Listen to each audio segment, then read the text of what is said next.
Can everyone hear me okay there in the back? It's good to see everyone. I want to take this time to welcome each of you to the University of Illinois and to our third annual Health Communication Conference, Barriers, Breakthroughs, and Best Practices, commonly referred to as HCB3. HCB3 is an online conference featuring digital presentations by experts from universities and healthcare organizations from around the globe. I want to personally thank everyone in attendance today, both here in Lincoln Hall and our viewers from afar. Our week-long conference kicked off earlier this morning with an eye-opening symposium entitled Communication, Firefighting, and High Reliability Organizations. I want to thank Tyler Harrison. Where's Tyler? I want to thank Tyler Harrison, Brian Brower, Gary Ludwig, and John Lammers for making that such a success. It was wonderful. Thank you guys. Their symposium can be found at hcom.illinois.edu here in the days ahead. This afternoon marks a very special moment in the history of our storied department, as today we launch the Dale Brashers Memorial Lecture. Before I introduce our speaker, I would like to reflect on just a few of Dale's many professional accomplishments. Dale joined the University of Illinois faculty in 1998 and quickly emerged as a leader across the health communication landscape. Dale maintained an international reputation as a leading expert in uncertainty reduction theory within the context of health communication, as well as a talented statistician. Dale's most influential work focused on the investigation of communication's role in the management of health and illness, particularly for people living with HIV. In doing so, Dale challenged the uncertainty reduction theory paradigm by asserting that uncertainty is much more complex than originally conceptualized by his peers. Dale persuasively argued that uncertainty was far from parsimonious. Conversely, uncertainty was a multifaceted phenomenon. In addition to being a talented theorist, Dale was a magnificent methodologist, gifted in both qualitative and quantitative methods. In fact, a book he co-authored with our colleague, Sally Jackson, reshaped our thinking on message effects research by highlighting the importance of message replication and employing the appropriate statistical tests to effectively support our claims. They advocated for rigorous standards with respect to research design and analytical techniques. Throughout his career, Dale authored several manuscripts, book chapters, and books. Dale's efforts did not go unnoticed, either by the field or the university. In 2001, Dale received the Young Scholar Award for Outstanding Early Career Research given by the International Communication Association. In 2004, Dale was named a University Scholar, the highest honor given at the University of Illinois to faculty recognized for their outstanding research, teaching, and service. In 2008, Dale was given the prestigious title, the David Swanson Professorial Scholar. He had quite a career. Dale, we miss your intellectual presence, but even more, we miss your warm smile. At the time of his passing, Dale was the head of the Department of Communication and the visionary of our Health Communication Online Masters of Science program here at the University of Illinois. Unfortunately, Dale passed away in July of 2010, just 2 months prior to the launch of this program. We will remember Dale and his legacy each year with the Dale Brashers Memorial Lecture. To have the honor to deliver the Brashers Memorial Lecture is to be just like Dale, recognized as attaining an international reputation for theoretically, methodologically, and pragmatically rich scholarship within the field of health communication. Our speaker this afternoon is deserving of this stage. Dr. Susan Morgan is currently the Associate Provost for Research Development and Strategy at the University of Miami. Prior to joining the faculty at the University of Miami, Dr. Morgan held positions at the University of Kentucky, Rutgers University, and Purdue University. Like Dale, Susan's research utilizes both qualitative and quantitative research methods. Throughout her illustrious career, Susan has investigated message design features to increase the effectiveness of health promotion campaigns aimed at multicultural populations. Her research has been supported by over $12 million in grant funding from various government agencies, including the National Institutes on Drug Abuse, the National Institutes for Occupational Safety and Health, and the Department of Health and Human Services. To date, Dr. Morgan has published more than 80 peer-reviewed articles and book chapters in the area of health communication. In 2015, Dr. Morgan received the Distinguished Scholar Award from the National Communication Association's Health Communication Division. Clearly, an international expert. In addition to maintaining a prolific research record, Susan currently serves on the editorial board of 5 journals and is an active reviewer for 15 others. Moreover, our speaker this afternoon was someone very special to Dale. Susan, it's an honor to bring you and Tyler here this week to kick off our 3rd annual HCB3. Dale would be honored to know that you are presenting the very first Dale Brashers Memorial Lecture. And why not? You have so much in common. You're both super smart. You both conduct theoretically sophisticated and methodologically rigorous research. You both established and sustained a research program designed to improve the quality of life for those that often go without a voice. And perhaps most importantly, you both are generous and kind-hearted colleagues with that special gift of building up those around you. For all these reasons, I can think of no one more qualified to deliver the 2019 Dale Brashers Memorial Lecture than you. So as a token of our appreciation, Susan, I would like to present you with a medallion. Wow. That's so beautiful. Thank you so much. It's so lovely. So kind. Very sweet. Thank you. Thank you so much for that warm welcome. It is so good to be here. Being invited to give the Dale Brashers Memorial Lecture is literally the greatest honor of my career. Dale was brilliant, he was funny, and he was kind. And without his tutoring, I'm not sure I would have passed my first year Intro to Stats class as a master's student, so I probably owe my entire career to him. So, as many of you here know, Dale had a motto. And that was, love is an unproductive emotion. And this is something that he usually declared after we expressed all this concern about the status of his love life, right? But we always knew that he didn't mean that love was an unproductive emotion. Dale expressed a lot of love all of the time, and his love was certainly very productive. Dale's love of this department, his colleagues, his students, and his community was richly demonstrated through his leadership and his service and through his engaged scholarship. Through his work in health communication, he tried to make the world a better place for the people that he cared so much about. I still aspire to be the kind of scholar that Dale was. And in fact, I've come to the conclusion that Dale's rather ironic motto gives us some insight into what motivates a lot of great research, and that's love and friendship. It was my friendship with Heather McAllister that motivated this line of research. Heather was a fierce activist who taught me that if something needs doing, including righting some kind of social wrong, there's really no reason why you shouldn't get busy, get together with some friends, and do it yourself. In 2004, Heather was diagnosed with stage 3 ovarian cancer. And at this time, I was living in Indiana while Heather was living in San Francisco. And her social network, which she dubbed the Love Troopers, which we were supposed to say in a Barry White kind of voice, they were providing all kinds of really important social support to her and instrumental support. So they were driving her to doctor's appointments, they were doing her laundry, they were cooking her meals, they were providing companionship. But because Heather didn't have health insurance, she realized that her best chance of getting high quality care from a top oncologist was to join a clinical trial. The problem was she didn't know how to find a clinical trial. And so I convinced her that I was the right person for this job, right? So I have a PhD, so I know how to, like kind of patiently do a whole lot of research, except maybe not so patiently, but definitely I had the persistence to do a lot of research. And because I'm in health communication, I was accustomed to learning a lot of unfamiliar medical terminology.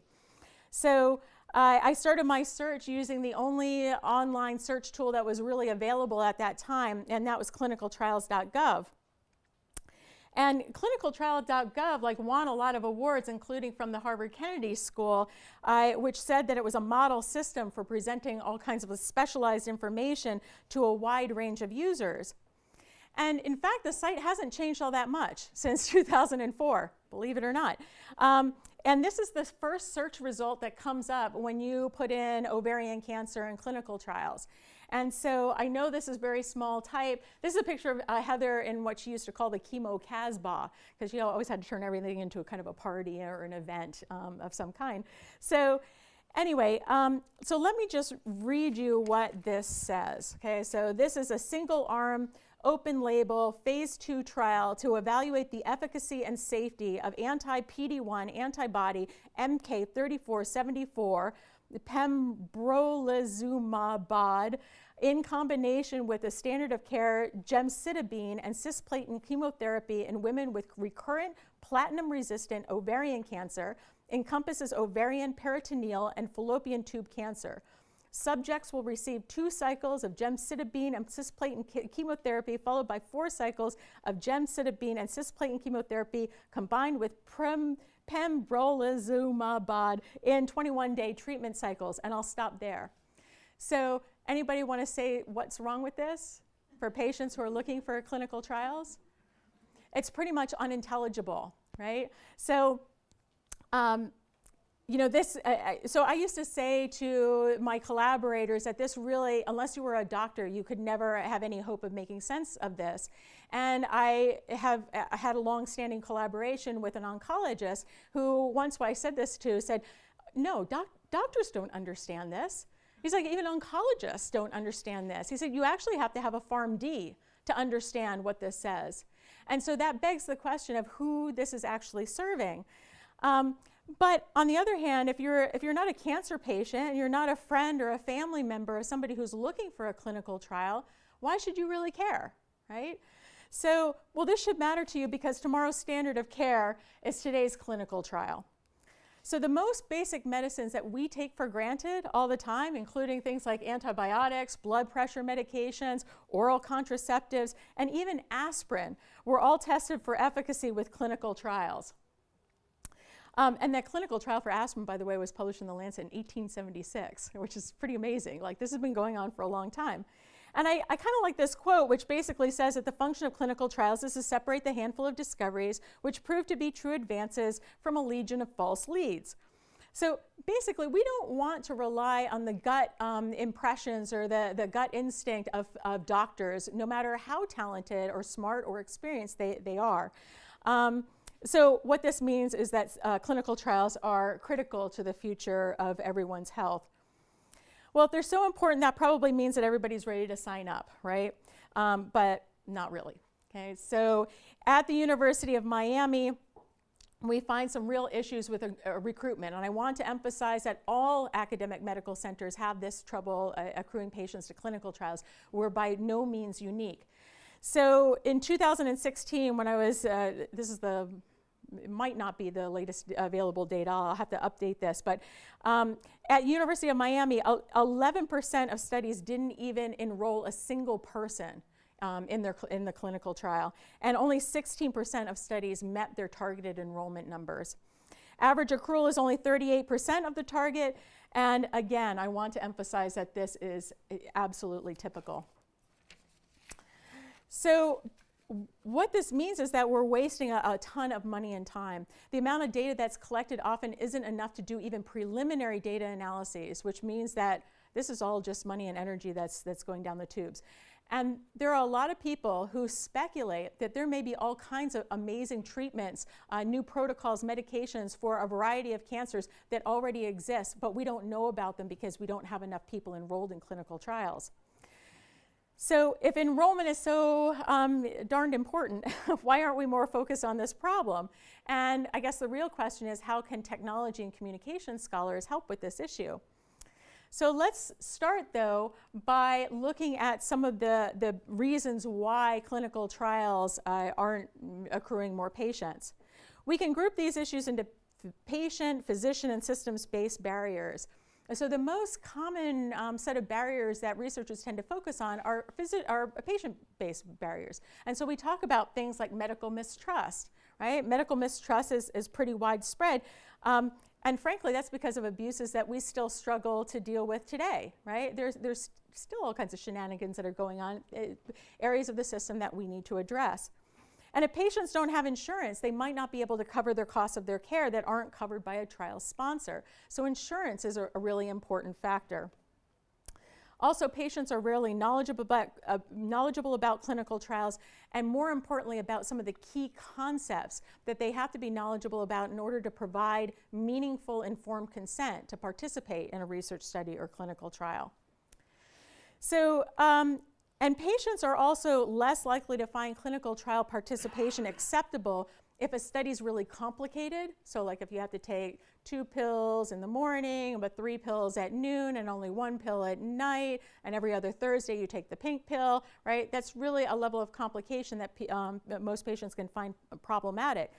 And also, if the trial involves extra doctor's visits, that can be an issue. Or if the clinical trial involves any kind of painful tests or invasive procedures, that's also going to be a problem. But one of the less talked about set of barriers has to do with physicians. Okay, so physicians can also be quite unimpressed with the benefits that a clinical trial might promise. Okay, so if a clinical trial, that involves a lengthy recruitment procedure and lots of extra tests and effort on the part of the physicians, and it only ends up extending a patient's life by a couple of days or a week, they might think that that's really not worth the trouble. So another issue for physicians is the potential loss of revenue. So if they refer their patients out to an academic medical center to receive treatment, that represents a loss of revenue stream to them. And that might sound crass, but that's a financial reality for most physicians. Doctors also sometimes report feeling a sense of role conflict. So they feel that their identity as a healer of patients is in conflict with their role as a researcher. So explaining research to people and trying to find a new cure for a particular type of cancer, they go like, this isn't me. I'm a healer of people, and so I don't want to be involved with the science side. So. And the thing is that doctors really don't know how to talk to their patients about clinical trials. So obviously physicians are, very highly trained professionals, but their medical school curricula don't prepare them for how to explain complicated scientific concepts to patients, much less even some of the bedside manner stuff, which we won't go into, right? So anyway, so it's very difficult to effectively address patients' worries and concerns. The medical system and the funding environment are also to blame. Okay, so we saw that Clinicaltrials.gov is basically a disaster, but it's also true that most medical centers don't have enough staff or enough space to recruit patients. And it often takes a really long time to find out which patients meet inclusionary criteria for a clinical trial, because recruiters often have to manually go through medical records to figure out who meets the inclusionary criteria for a particular trial. And the sad thing is that NIH doesn't provide adequate funding to cover all the costs that are associated with a clinical trial. And so, I mean, no academic medical center is going to stop recruiting because of financial disincentives, but a lack of cash is going to make it very difficult for them to hire additional staff or to knock down a wall in a clinic to provide more space for recruitment. So I've synthesized many of these factors into and you can find all these different factors in the literature in this area. But you'll see that most of the factors that impact accrual are linked to all these different factors that I just talked about. But there's room here for communication scholars, which is why I highlighted this in yellow, whether you specialize in message design, whether you're really interested in interpersonal health communication, whether you're interested in designing interventions or public campaigns, there's a role for communication scholars in this area. So after Heather died, I got really interested in this because I felt helpless. Right? I mean, I'm never going to be a biomedical researcher who discovers a cure for her particular type of ovarian cancer. But then I realized that I could help scientists communicate about their new approaches to treating disease and to create messages that would help patients really understand what's involved so that they can make an informed decision about participating in a clinical trial. So that's what motivated the development of CHIRP, which is the Culture Change in Research Participation Project. So the CHIRP project is the result of the work of a really great interdisciplinary team. And I say this is the best interdisciplinary team in the world. This really is an extraordinary group of people. So they include Kim Grinfeder. I'm just going to start over. Let's see, do I have a little light on here? Oh, maybe it doesn't have a pointer. Okay, so it's just going from left to right. So Kim Grinfeder is the chair of the Interactive Media Program. Wei Peng is one of my doctoral advisees. Barbara Millay is an industrial engineer who specializes in human factors. Qinghua Chuan, who is a computer scientist, and she specializes in natural language processing and machine learning. Aurora Aka, who is one of my former advisees, who's now at the University of Kentucky. Soroya McFarlane, who's defending her dissertation in a couple of weeks. She's now at the University of Georgia. Tyler Harrison, you've already met, who specializes in organizations and health. And then there are a few people who are not pictured, including So-Yun Ahn, who is the chair of the statistics program, Jonathan Trent, who's an oncologist at the Sylvester Cancer Center, who's also in charge of research there, and Margaret Byrne, who's now at Moffitt Cancer Center. She's a health economist who specializes in decision making. So all of these people, except for Margaret, are still at the University of Kentucky, and everybody in this picture is all in the School of Communication. So we've just hired very interdisciplinarily, and that's afforded us all the opportunity to find each other and to enjoy working together. So CHIRP involves a number of different components, including a website, a search tool, whiteboard animations, an interactive information/decision aid, a chat bot, and a social media campaign. I'm going to focus on just a few of these elements today, including the website, the animations, the decision aid, and the chat bot. But our goal for all of the elements of the CHIRP intervention is to create messages and delivery systems that are centered squarely on the needs of patients. Okay? We wanted to be careful to avoid information overload while still providing key pieces of information that most patients say that they really want. Okay, so the CHIRP website was designed to provide kind of a framework for presenting all the different parts of the CHIRP intervention, although all the elements are designed to be decoupled. So each of these things is designed to be used independently in whatever context makes the most sense. So Kim Grinfeder and I set out to design a very basic, clean website that could just serve as a house for all of these elements. And throughout the website, we use images of local people and places, and we tried to make it really easy to use. So once we were satisfied with it, we asked Barbara Millay, our human factors person, to conduct a user experience evaluation of the site with cancer patients from our own cancer center. So her primary goal as a researcher was to identify the most significant issues with using the website and just to see if patients were satisfied with using it. So she set up what's called a diagnostic usability test. And so basically she just gave participants some tasks that are just like what most people would be expected to do. So she looked to see if people could complete the tasks, what the issues were with actually completing them, whether they liked the site. And she also used eye tracking technology to see if she could find where the sticking points were, where people were sort of floundering in using the site. But, needless to say, Kim and I, did a great job, and, we had this really terrific website, and we were like, oh, the patients are all going to love it. We're going to get an A+ because we're overachievers. But that's not what happened. Okay, so basically, patients couldn't even find the definition of what a clinical trial was. Okay? And people repeatedly scrolled down the page. They tried to use the clinical trial search tool. They clicked learn more. Only one of our participants was able to find this, to locate this on the navigation bar. And that's because it's here in white on an orange background, okay? So the part of this lecture that's like really news you can use is that it's really important to team up with interdisciplinary experts who have expertise that you might lack so that you can do a much better job together. And hopefully the folks at Clinicaltrials.gov get this memo, right? And they can start working on that piece of it. So next I want to talk about how we used animations, whiteboard animations, which is another important part of the CHIRP intervention strategy. So let's look back again at the search results from Clinicaltrials.gov.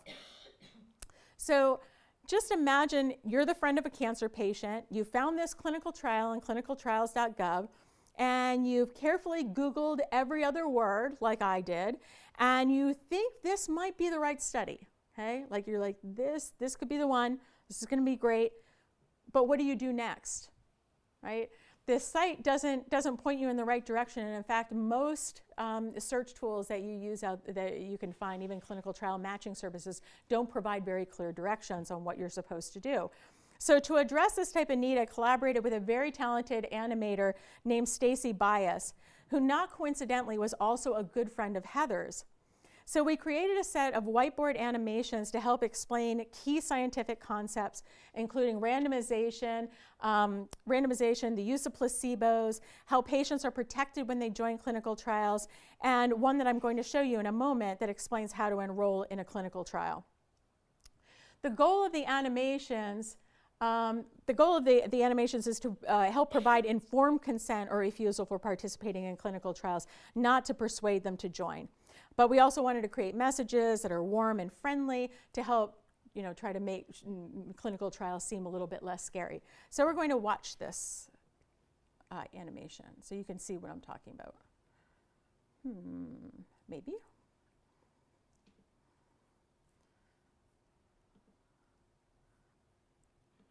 Here are the steps to enrolling in a clinical trial or research study. After you've looked through our website and learned about clinical trials and research studies, you might be thinking, okay, this sounds like a good idea. Now how do I actually do this? You will want to identify possible trials or studies that you might want to join. There are a few different ways you can do that. First, you can find out about specific trials by using the search tool right here on our website. Just enter some basic information about yourself, and you will see a list of studies that might be right for you. Another choice you have is to talk to your doctor, who might have an idea about a trial or study that you can join. If you are interested specifically in learning about clinical trials for cancer, you can call the information service run by the National Cancer Institute at 1-800-4-CANCER, 226-237. The second step to enrolling in a study or clinical trial is to call or email the contact person who is in charge of signing the patients up for each specific study. The telephone number or email address that is given might be for the doctor or scientist in charge of the study, who is called the principal investigator. Or the phone number might be for a study nurse or research coordinator. Either way, they can give you more information about the study and how you can sign up. When you call, you'll be asked some questions to see if you qualify to join the study you are interested in. For example, you might be asked about your age, other conditions you have, or whether you've already received certain drugs to treat your illness. If you want to join a study that tests a new drug or treatment, you might need to have blood tests or other physical tests to make sure that the study is right for you. Of course, there are lots of studies that don't involve physical tests or taking new medicines, so don't worry. We should be able to find a study that fits your situation. If you meet all of the criteria for a study and you are sure you want to join, you will be given lots of information about the study and someone will talk you through all of the details. After you finish learning about the study, you will be asked to sign something called an informed consent form. This is not a contract that obligates you in any way. Instead, you can think of an informed consent form as a way that researchers can show that you have received detailed information about the risks and benefits of the study. Just know that no matter what, you can leave the study at any time for any reason, without any penalty or negative effect on your care. Also, know that you can ask as many questions as you like, and we will do our best to answer them. Your participation in research is extremely valuable, and we thank you for your interest in helping researchers improve the health and well-being of all people. So that's just one of the 4 animations again. And so the real question for us then was, is this effective in accomplishing what we hoped? Let's see. There we go. Okay, perfect. And so Aurora Aka's dissertation focused on testing the effects of the animations. And what she discovered was that, yeah, actually, compared to text-only brochures, brochures that also included screenshots, so visuals to help support that text, and compared to NIH's materials, which served as a control. And the NIH's materials were actually formed the foundation of everything. So everything really did follow that kernel message approach. We found that among cancer patients, who we recruited through a Qualtrics panel, the animations increased knowledge and they improved attitudes, but interestingly, it didn't improve intent. Okay, so it didn't increase intent to join a clinical trial, which in many ways really is just fine with us because we want people to make an informed decision. Right? So increasing that knowledge and just being open to learning about clinical trials, that matches our objectives. And what's also really interesting is that most of the mechanism of this effect is running through cognitive absorption. So I don't know how many of you are familiar with this variable of cognitive absorption, but it's very similar to narrative transportation, except that this is not a narrative, right? We don't have a story, we don't have a beginning, a middle, and an end, but it is cognitively engaging. And so it's more enjoyable to think about, and it's more enjoyable to basically process the material. So, okay. Oh, and what's also nice about these animations is they're now being shown across the University of Miami healthcare system. So they're being shown in the clinics around Miami and outlying areas. So another component of the CHIRP intervention is an interactive information aid, which is designed to help patients decide whether or not, at this kind of meta level, right? It's not helping them decide about a specific clinical trial, but it's helping them to figure out whether or not participating in a clinical trial might be right for them. So this type of aid is really important because, as you can imagine, a cancer diagnosis is really overwhelming, both mentally and emotionally. So you're confronted with some probably unexpected news, and you feel like you have to acquire a lot of information. And the other thing that's exacerbating this is the fact that many oncologists, depending on the type of cancer and the stage of cancer, they want you to make a decision really fast about what course of treatment you're going to pursue. So. But if you check out existing decision aids, you're going to find that a lot of them are very long, they're not terribly user-friendly, and they're designed simply to reflect back what you've already told them. So if you say, I don't have insurance, and yes, I'm a really altruistic person, it'll say, oh, so what you've told us is that you don't have insurance and that you're a really altruistic person. And then that's it, and it doesn't really point you in any particular direction. So we wanted to improve on this by focusing on the biggest issues that either present barriers to clinical trial participation, so things like insurance status, or that motivate participation, so things like a strong sense of altruism. After each question in this information aid, the user gets information that's based on exactly what they've indicated in their response. And at the end, it actually provides a summary of this information and provides outlinks to information that can help them improve their understanding of what's involved with participating in a clinical trial. So we can run through a demo, and let's see, we're going to exit out again.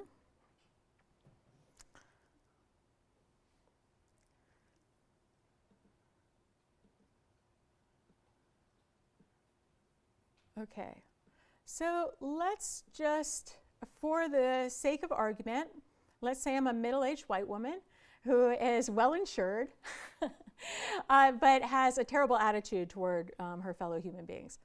So these first few questions are just for us as researchers. So we want to just keep track of demographics and then see how some of these demographic characteristics interact with other people's responses and eventual outcomes. So, as we've established, insurance is a major facilitator, inhibitor of clinical trial participation, But as this text indicates, we want to kind of caution people that it's possible for insurance not to cover all expenses. So if my circumstances have been different and I didn't have insurance, the text here would reassure me that actually clinical trial participation is still possible, so as it was for Heather, right? So it just takes a little bit of extra time and effort to identify clinical trials that are available. So these next two questions have to do with whether or not randomization is okay with the patient. Randomization is actually quite difficult to explain, as it turns out. It's difficult to find the right kinds of metaphors. Those of you who are familiar with Janice Krieger's research, she's done a lot of experimental work on gambling metaphors and flipping coins and the sex of babies and all kinds of stuff. And there are a lot of tricky issues in explaining randomization. So people with a strong treatment preference, okay, people who don't have equipoise, basically they have a strong preference for either the brand new treatment or they have a strong preference for taking only things that are very well established. They're not particularly well suited for a clinical trial. But since let's say our fictional user has a science background and she goes, okay, well, you know what, I don't actually have a preference for the type of treatment as long as there's evidence that it's going to work. And so this feedback says, people who are okay with the new treatment or the standard of care do tend to be more likely to join a clinical trial. So the next question has to do with the source of randomization. So the literature shows that some patients really want their doctors to decide what treatment is going to be best for them. So they care less about whether the treatment is new versus standard of care. They just want to know that their doctor is in control. And if this is important, a clinical trial that involves randomization probably isn't suitable, and we say that. So I'm going to say that I want my doctor to choose. So, but this text also points out that it's still possible to participate in cancer research without being in a clinical trial that involves randomization or receiving any kind of medication at all. So this is a key message of CHIRP, and it's a key message that runs throughout CHIRP. We want people to know that it's possible to improve the lives of cancer patients and their families by participating in studies that focus on, let's say, diet and nutrition, or on psychosocial interventions that improve quality of life, or even survey research that focuses on the experiences of cancer patients or their caregivers. Okay, so the next question has to do with a patient's families and their families' attitudes toward their participation in clinical trials. So our focus groups showed that cancer patients in Miami are very concerned about their families' opinions about clinical trials. And this is going to be true not just for Hispanic or Latinx cancer patients, but any patient who relies on their families for instrumental support and not just social support. I mean, so if you need a sibling, you need a spouse, you need a child to drive you back and forth to doctor's appointments or to take care of you at home, I mean, you're not going to make decisions without them participating. You have to make sure that they're able and willing to do what's required. But let's say that as a middle-aged white woman, I expect my family to generally support what I want, but on the other hand, I don't want to unnecessarily upset them. So I'm going to say, well, I'm not really sure how this is going to affect my decision. So the tailored text here provides reassurance that we are going to work with both patients and their families, in terms of educating people and making sure that everybody feels comfortable with that decision and with everything that's involved. So perhaps the biggest barrier to participating in clinical trials is medical mistrust. Okay, that's going to come as a surprise to no one in this room, I'm pretty sure. Yet the issue can still be complex because a lot of people still have a lot of trust in their own personal physician while still maintaining a pretty distrustful stance toward the medical institutions and doctors that they don't know. So, but let's just say that I generally don't trust doctors and researchers.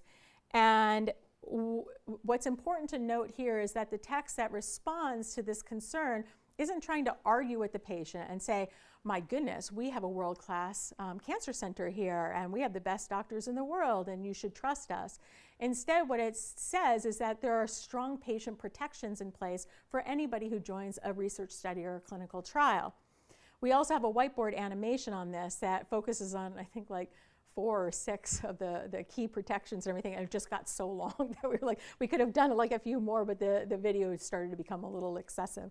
But anyway, the point is that we try to reassure patients that there are protections in place for them. Now, altruism, as we've already established, is a powerful motivator for participating in a clinical trial, especially for late-stage cancer patients. So late-stage cancer patients, so like stage 4 cancer patients, obviously if they enroll in a clinical trial, they do have some hope for that miracle cure. Like they're hoping for that Hail Mary. But at the same time, one of the things that really motivates people to participate is the opportunity to leave a legacy, right? To have participated in something greater than themselves in terms of testing a possible new cure for a particular type of cancer. But let's say I'm not that kind of person, and I go, you know what I'm really most interested in is finding the right treatment for me, and hopefully it'll work out for everybody else too in the process. So I say that it's not really of interest to me. We don't expect that a lot of people are actually going to say that, by the way, but we have it there as a way of illustrating that whatever your values are, right, that's okay, right? Because there are lots of really good reasons for joining a clinical trial.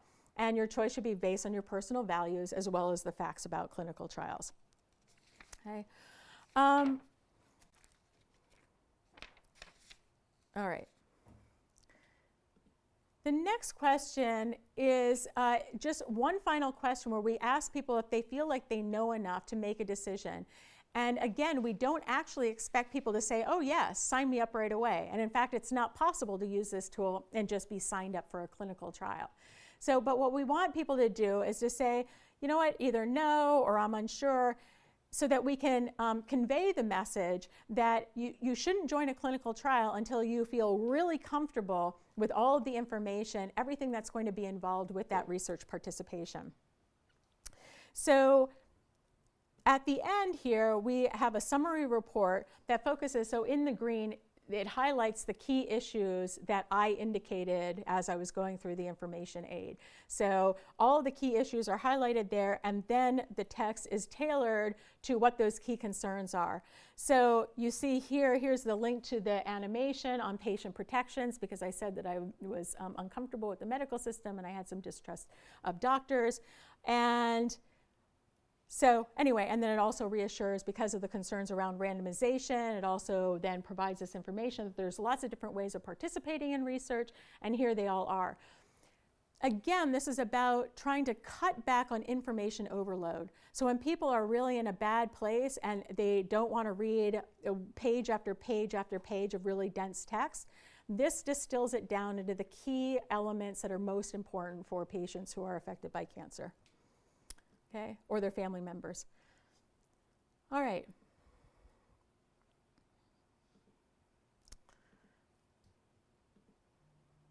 Oops.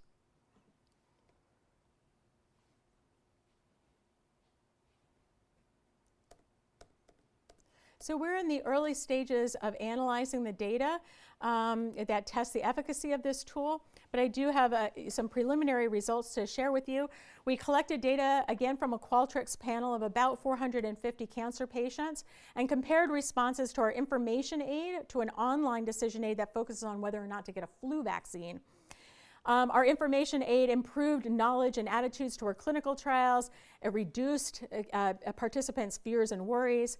It also increased their sense of self-efficacy, and it did increase their intentions to participate in a study in the future. So we'll be diving deeper, and hopefully you'll read this in a journal near you. Okay, the last component of CHIRP that I'm going to briefly show you is a chatbot that's being developed by Qinghua Chuan, our computer scientist collaborator. We got interested in chatbots because when we write lay language summaries of available clinical trials, this is still a heck of a lot of information for patients to process. And so all that information can be very overwhelming. What a chatbot can do is ask people to provide some basic information. It can also express empathy. And in fact, chatbots are being used in some really interesting contexts where people are really experiencing trauma, PTSD, the after effects of war. So it's being used in refugee camps, for example, with survivors of sexual assault. And basically, it appears that there are a number of people who prefer to interact with a chatbot anytime there's a chance of being stigmatized by the person on the other end of the conversation. It also helps to address privacy concerns. So if you tell a chatbot something, that chatbot's not going to turn around and tell other members of your community, which, as it turns out, is a concern of many cancer patients in Miami. So when we did our focus groups, what we discovered is that because clinical research coordinators come from the exact same populations and neighborhoods as the cancer patients, they're a little concerned that their business is going to come out in ways that they do not expect and do not welcome. So here's just a quick preview of where we're going with this. So the chatbot avatar is one of the characters from our animation. Sophia, she's a clinical research coordinator. She asks a few questions about the characteristics of the patient that correspond to eligibility criteria. We have to adjust some of the language, of course. We're still in the process of training the chatbot. And one of the ways that we're going to be training the chatbot is by using the results of an analysis of breast cancer. It's a cancer blog, and people post on there as an interactive board. And so we want to use the language and the style of interaction from that to help train the chatbot. So anyway, so based on the answers that you provide, she highlights the information from the search results to point you to an answer about whether or not she's eligible or not for that clinical trial. So anyway, the goal again is to just make the search results much easier to use and make the system more user-friendly. So there are definitely more other components of CHIRP that I'm going to have to save for another talk. Maybe you'll invite me back. Our future steps for this project are to apply for external funding from NCI or AHRQ. And in the meantime, we plan to just keep moving forward with developing the components of CHIRP with the support of internal funds.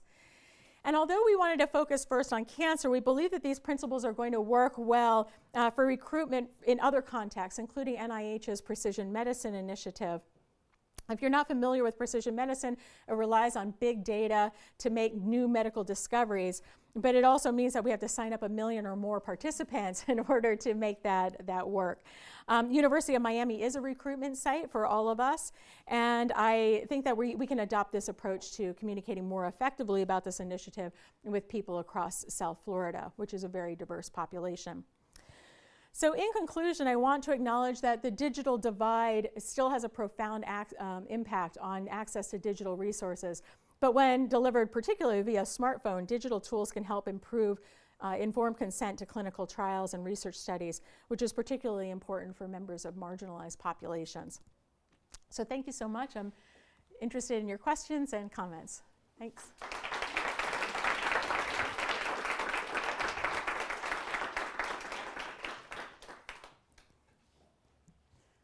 Any questions?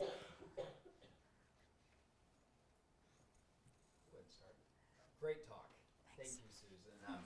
I think one of the challenges that many of us have is driving people to these wonderful sites. Right. I know you mentioned a social media aspect that you didn't talk about today. As you look at this in the future, are there certain strategies that work particularly better than others at getting people to this website?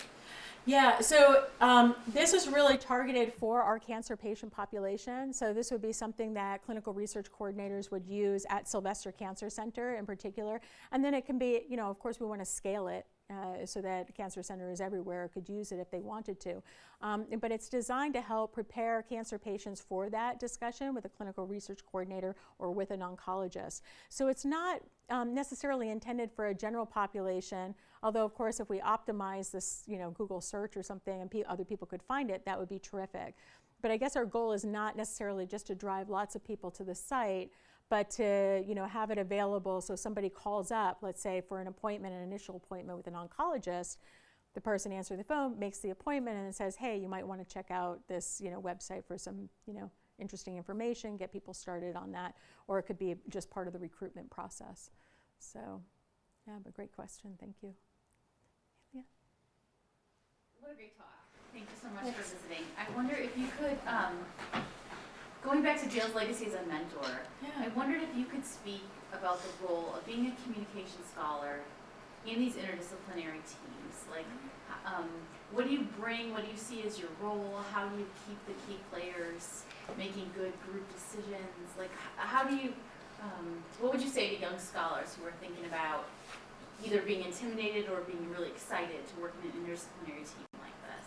You know, it's interesting. We've been having all these conversations about interdisciplinary teams, and I just find those conversations so fascinating because I think all of us who have had experience working in interdisciplinary teams know that there are some teams where it's just like absolute magic, and other teams that like really don't work so well together, regardless. So what I've come to understand through a body of literature called The Science of Team Science, which I know Scott Poole is very well acquainted with and is actually one of the founders of the field and really contributes heavily to this, is that there are empirically based best practices that you can engage in order to help maximize the success of your team, or maximize the likelihood that your team's going to be successful.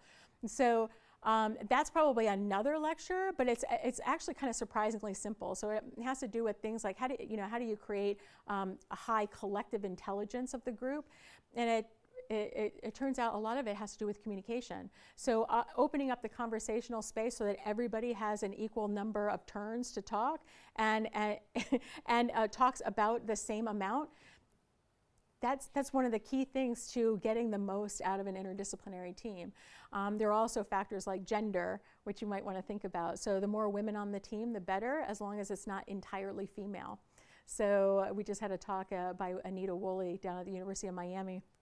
Really great talk, and she said the ideal composition is all female and one guy. So, and she has some hypotheses about that, but nobody's actually ever tested it. But more women is good, right? So like for those of you who have been reading in the Chronicle about all these all male panels and all male scientific teams, they're not doing themselves any favors by not having women on their teams. In terms of having the team really hold together over a period of time, I think it's really the issue, like a shared passion for a particular applied problem and having the sense that what you're doing is really making a difference. So all of the people that I've worked with have worked really hard and without salary support on this project. And what everybody says, because I kept sort of apologizing. So we submitted a grant proposal to NCI. It didn't get funded. It was scored but not funded. And I was like, oh my God, you guys, I'm so sorry. And they're like, don't be sorry. This is amazing. This is really gratifying work. And everybody's continuing to work on this. So even Ching-Hua was right now, she's still continuing to program the chatbot. So we try to cobble together some internal funding sources, but I don't think there's a single person on my team, except for Margaret Byrne, who's at Moffitt, who has to generate external funding for salary support. That's just part of her contract. But nobody else on the team cares one way or another about external funding. They say it's the work that's really the most meaningful. And so it's just so nice to work with people who don't care about sort of the glory of it, but just instead are really focused on cancer patients. Because really, nobody has been untouched by cancer, right? Everybody's had a friend or a family member who's been affected by cancer. So I think it's really empowering for most people to be able to feel like they're doing a little something. Yeah. As you design what goes into the website and the communications and social media, what kind of legal considerations come into play? At what point do you have to make all the disclosures that the FDA might want? So because we're not recruiting for a specific clinical trial, we don't have to worry so much about presenting these macro issues that impact whether or not people actually enroll. So we're just trying to enhance their understanding of things like randomization and placebos and that sort of thing. We base all of the information on what's already on the NIH website. I vet everything through the Cancer Center before it's ever shown to any member of the public or any cancer patient, because I want to make sure that everything's completely accurate. And yeah, the legal considerations usually come more in terms of informed consent forms, right? And those again are linked to specific trials and studies. Oh, thanks. Does that answer your question? But Yeah. at what point do you have to be concerned about general, advertising types of issues? Federal Trade Commission, what is misleading about describing the trial Sure. as, new and innovative versus experimental? Oh, yeah. I'm sure a lot of communications Yeah. thinking goes into it, but at some point you're worried about potential liability. Absolutely. No, for sure. And again, I'm glad that's above my pay grade, because that wouldn't be linked to something that's just kind of, a friendly patient education site that's, very much not specific, right? Somebody else had, yeah. Thank you for this great talk, and it was lovely to see that photo of Dale. Thank you. Yeah. My With question danger to follows be- up a little bit on Leanne's question about working with multidisciplinary, interdisciplinary teams. And my question is, what came first with this project, the chicken or the egg? So did you know you wanted to design all of these different interventions and then look around for people who could do them? Or did you gather a bunch of people who could do a lot of different kinds of stuff and then decide what this group could produce? That's a great question. You know what? Now I'm gonna have to think back. So it really was centered on that intensely frustrating experience of trying to find clinical trials for Heather, right? And so going by God, there's got to be a better way to do this and to serve the needs of real people who have cancer or have a friend who has cancer. And so, at first I thought maybe I was going to focus on things like informed consent or, some of the language issues. There were a bunch of things, I kind of chased my tail for a while until I kind of centered on, we need to break down some of these really complicated concepts before we even get to literacy concerns and consent forms. And there's a lot of people working on informed consent, but they are not focused on things like explaining randomization or patient protections, ironically enough. But nobody can do everything. So it started with really the animations was the key part of the web, but the website needed to be designed to help house the animations. So I first started working with Stacy Bias. And this was maybe 4 or 5 years ago. And then I started working with Kim Grinfeder on the website. And then I really think that it was in those conversations where it was kind of wouldn't it be great if, we did this, we did that. And the chatbot was initially his idea, I believe, but we didn't know who to work with. And then later on, the partner of one of our colleagues in a different department got hired, and she was a computer scientist, and we started chatting her up, and she's like, chatbot? That would be really cool to work on. So in fact, it was Kim's idea to do the chatbot, and we needed somebody who had that expertise to do the programming. And then because she's like, in order to program the chatbot really well, I need to have real life examples of how people talk and interact around clinical trials. And so then that's when we went to the message boards and stuff and started pulling out people's descriptions of what their misgivings are about clinical trials, what their actual experiences were. And so now that's some of the information that's being used to program the chatbot. So it's one thing led to another, but I think it always starts with some brainstorming and, kind of thinking, wouldn't it be cool if that, oh, too bad we don't have anybody who does that. And then somehow this person sort of materializes, right? Yeah. Thank you so much. This is super great, exciting stuff.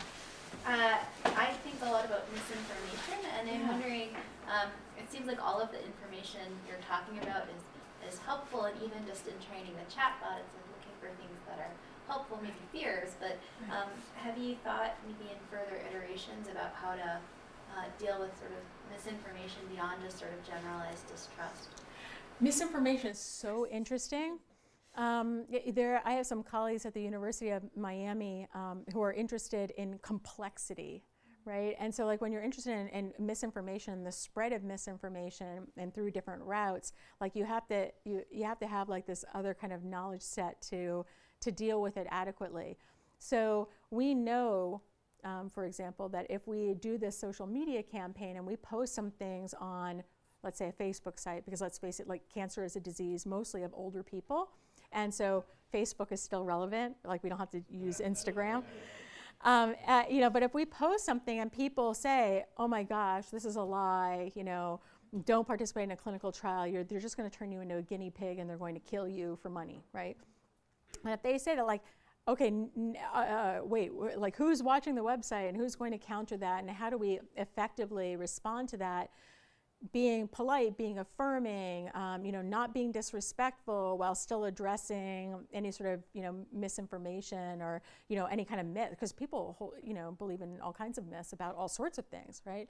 So how to effectively counter that is something that we have not started to investigate. But thank God I know some colleagues that I'm going to hit up as soon as we get to that point. So yeah, but great question. Yeah, John. Thank you. I want to add my thanks to your to others for your presentation. Thank you for your thank you. And Dale's spirit. And I especially like the part that you began with a friend of yours for whom you wanted to advocate. I think that's terrific. But I also want to go back to one of your early charts in which you identified 3 sources of troubles in clinical trials. Yeah. And I want to reset a little bit because you focused on the third one, that is the patients, or maybe that was the first one. Yes. But there was also the system, and then there was the provider segment. Right. And I'm just thinking about the providers. And in your own interdisciplinary team, you had almost everybody there, but one of the missing people was the oncologist, a medical doctor. Yeah. No, I mean he's on the team. He just wasn't pictured. Right. His name's. Well, yeah, because he doesn't make most of the meetings. Yeah, he usually phones in. Yeah. He usually phones in. Yeah. Right. Yeah. They phone it in. Yeah. Could you just say a few things about the role of that worker that we refer to as medical doctor in the interdisciplinary team, their contribution and their role in the kind of work that you might be doing here? Right. Can they just phone it in? Yeah. What's going on there? Basically, we have a very troubled medical system, right? Because we don't have universal health care, we have all kinds of other problems that come with this. We were talking earlier, I was talking with Cabral earlier about the Precision Medicine Initiative and what it means to recruit people into a study where, listen, we'd be crazy to think that it's 100% guaranteed that our data is secure, right? Now, what can people do with that data? And if our medical information is released somehow to insurance companies that can then deny us coverage, that presents us with some real risks that European countries don't face, right? So we have some real limitations to our healthcare system. So physicians, I try to be not just cognizant of those limitations, but there's some things that we can fight and some things that are going to take a lot longer. And so these communication tools, the animations, the interactive decisioning, it's designed to remove some of the burden from physicians, like allow clinical research coordinators to not only communicate more efficiently, but hopefully more effectively, because this provides a standard way of conveying a message. So nothing's kind of lost in translation. They don't forget to, they don't drop out the middle piece of the explanation. If somebody wants to hear it, 5 times, 6 times, they can go back and listen to it again without feeling bad about burdening an oncologist or burdening a research coordinator. But when they only have like 10, 15 minutes in a visit and they're trying to recruit, it's just not viable, right? But in terms of having those folks on an interdisciplinary team, I think it's still important because he is excited about this. He did advocate for these videos being played in the clinics throughout the healthcare system, and that's really important. I think that's very meaningful. I don't question his sincerity, right? But are there barriers to him participating? Yeah, there definitely are, because he is both a clinician and he heads the research enterprise for Sylvester. He wears a lot of different hats. Sure, we would definitely like to see him in person more often, because the literature on interdisciplinary collaboration says face-to-face meetings is definitely the best, right? So we would like to have him present more often, but I don't think, pretty much any oncologist, we're going to have trouble getting, especially, oh, the other thing that I should explain is that our campuses are 15 miles apart and through some of the world's worst traffic. So I don't know, we're rated like number 8 or something in the world. I guess real super bad traffic. You don't want to do it. And you can get on the train, but then there are other issues with the train, right? So anyway, yeah, sure. Hey, Sally. A very busy slide that you showed at the beginning Yes. that summarized barriers Oh, yeah. I'm not sure I read it correctly, Yeah. but it seemed to suggest that the physician's recommendation was a major factor in It the is. patient's decision to Correct. enroll. Can you envision doing something like what you've done directed at the patient in order to try to get more physicians interested in guiding Yes. their patients that way? Yeah, so one of the things that's always really interesting to me, and I started learning about this when I was involved with organ donation research, is that physicians aren't particularly knowledgeable about, organ donation or about clinical trial participation, even things like patient protections. There might be a lot of physicians, even oncologists, who don't know that you can participate in research studies that don't involve the use of placebos, right? They misunderstand how placebos are used in cancer research. So there's it's really important to help educate physicians, but there are face concerns, right? So we can't say, physicians kind of need some education because they're not going to respond very well to that. But if we say, here's an information tool that you can give to your patients that will help address their misconceptions about the use of placebos, and they watch it to make sure that it's okay. And then in the course of things, and they learn something, it is absolutely really important to do interventions that target physicians.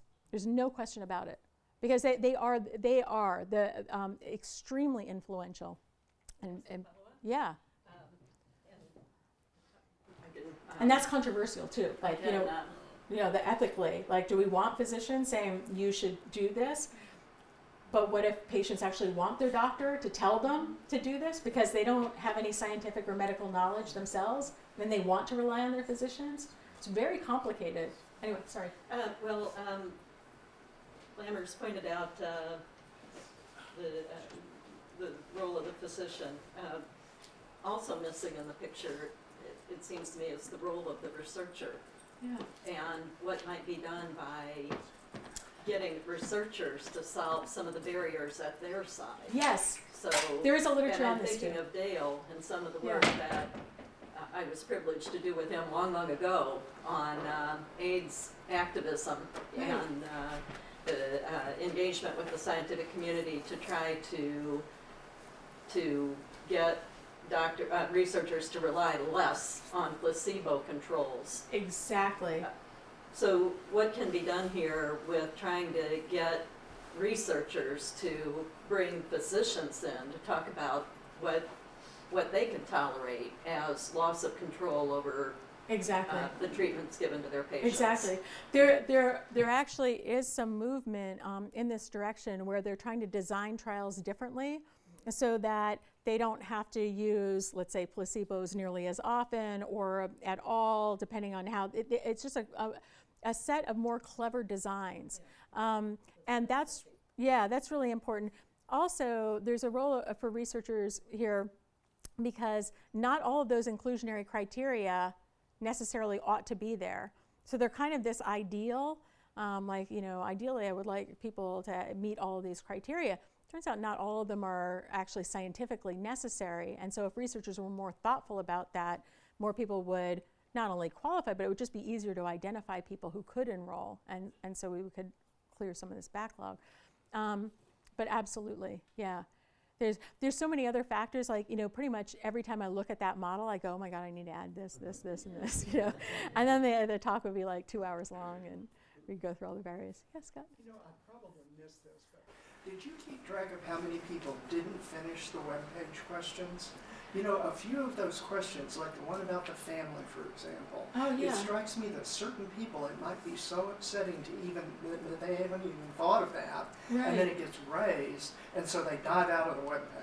Yeah, like out of the information aid. Right. Yeah, like yeah, how many yeah. incomplete- We actually didn't look at that, but we could. We could look at the data and see, you know, what the, you know, if people dropped out, and maybe some of their characteristics, some of the characteristics of the participants who didn't complete it, and especially at that particular point or any of the points, to see if anything might have been upsetting or, you know, too complicated or whatever. Yeah, for sure. Hi. So one of the big things you talked about was how physicians can kind of lack the communication skills to Yeah. talk about and the knowledge to talk about these trials, but also how the systems lack sort of like a recruitment infrastructure. Have you thought about making sort of like the position of CHIRP being a position in the hospital, whereas like it would be someone's designated thing to like inform doctors because if I'm a patient, because my aunt had cancer. And when we talked about research trials, we didn't really know a whole lot about them. Right. So we asked the doctor, but he couldn't really tell us anything. Exactly. So like making a person who would, like not just websites, because like the language is a huge barrier for us. My aunt only spoke Arabic. Right, right, So right. it was a huge barrier for her. So making someone who was their position to know about these things and inform Absolutely. doctors and the patients. Absolutely. So one of my, so there are actually a number of systems-based things that I'm already, and my team and other people that I collaborate with have been trying to tinker with. So there are things like the search tool that you saw. We had to work with the IRB and the PIs of all these studies to insist and actually make a rule that they had to upload into the IRB system a lay language summary of the study so that the search tool had something that was patient friendly to pull from so that they would have intelligible results. So that's one thing, because every person who works in the system, every staff member, every doctor, if they're trying to pull clinical trials and the doctors themselves don't understand those results, well, then we go nowhere, right? So clinical research, we need more clinical research coordinators. And we also, the systems that have something called a clinical trial navigator tend to do better. So this is a person who is a patient advocate who just, you know, looks to find what kinds of studies and trials would be most suited for any particular patient. And they're good, kind, smart people who know how to deal with, you know, a lot of complexity, and they're well educated in what's currently being offered. The language issue is more difficult, right? So now we have like, actually Dr. Gunsfeller is here, who could speak about language brokering and who can translate and how medical systems kind of deal with some of this issue. But oftentimes it's translation via a phone call. So most hospitals employ a group of people to help translate. But at a difficult time, you really want somebody who's there, who's knowledgeable and compassionate and can speak the language. Yeah. So you're right. We definitely need people who are designated to be able to perform this function. We do have a question through YouTube here, somebody viewing the live stream. Brooke Clubs, she says, at academic medical institutions, might doctors be more inclined to collaborate if they are working at a community hospital or working with faculty? And any suggestions on how to get buy-in? Any suggestions for how to get buy-in? You know, it's interesting because I don't have a good grasp of what makes some physicians really awesome partners and others just really not interested. The closest that I can come to is really that the role identity conflict. So people who are not interested in research are not going to make great partners for, you know, our interdisciplinary group, let's say. And you know, community-based hospitals, we think of them as being much friendlier places to patients. That may or may not be true. So I think I might question that assumption, because there are a lot of really compassionate and passionate folks who work at academic medical centers, and they see research as another route to actually help people. So, you know, what makes them good collaborators? I think it's really a dedication to the end goal, right? You know, that shared mission or purpose. Do we think that answers the question? Is there any piece of that I should go back and pick up on? Follow up yet. Okay. I guess I can interject if there is. Sure. Okay, great. Yeah. Great talk. So I think that some of Brian Quick's work with organization and identifying identifying sort of stigmas and Yes. reasons why people do or don't, Right. sign up to be organ donors. Right. And I wonder, to what extent you've sort of explored that in terms of clinical trials, Yes. because I think it might have a follow-up. Yeah, there is a huge body of literature on what makes some people choose a clinical trial and other people not choose a clinical trial. And so, it tends to be fairly descriptive, right? It's not really experimental, so they don't set up like little conditions and see if it makes an impact that way. One of my goals, though, so one of my suspicions is that people when they think of participating in a research study, they think about taking a lot of drugs, they think about really complicated stuff and painful tests and all that kind of thing. It's one of my goals to present every newly diagnosed cancer patient with a little menu of options, right? So here are 5 studies you could consider participating in, and talk to your research coordinator for more details. But it would just provide a summary, and it would include everything from filling out surveys, to being interviewed by a sociologist, or just an entire range that goes from very low levels of commitment to much more intense levels of commitment. But just as a way of demonstrating to patients that there are lots of different options. And doing something like that would also raise the awareness of everybody who works in the system that there are all these different kinds of studies, so that they themselves are not perpetuating myths and misconceptions about research participation. And so that's something that Brian's work also shows, right, is that we've got a lot of people out there who present with myths and misconceptions. They go into the DMV and they expect that, they're going to get asked the question, would you like to be an organ donor? But what the clerk says is, you don't want to do this, do you? But I'm required to ask, so I don't know, what do you want to do? And then people just say no because they're reading the response of the clerk. And so it turns out we need to train everybody basically in the system in ways that are pretty low commitment. Yeah, no, I think that's really interesting. And I was, initially thinking, maybe it would be useful to include addressing the misinformation perhaps as an information aid, as right. added later. But in reference to your, the CHIRPS aspect of social media and the right. campaign there, you talked about how information spreads and how you might attend to that. Yeah. Thinking about that still. One way you might want to do that is perhaps attending, the headlines or the posts or whatever to some of those common misconceptions. Yeah. It might be interesting. I know yes. some research shows that people attend to that. Right. And it seems to be discrepant or whatever to investigate further. So maybe as a way to. One of the things that we included as an appendix to our grant application was a very long list of all the posts. We're ready. We're ready to start posting. And a lot of those individual posts are about addressing misconceptions about clinical trial participation. And so that would definitely be a priority, as would be humanizing, people, the PIs, the researchers, the research coordinators, so people can see the humanity and try to learn a little bit about the motivations of why people engage in the research enterprise. So yeah, thanks. Other questions? Well, thank you very much. Thank you. Thanks, y'all.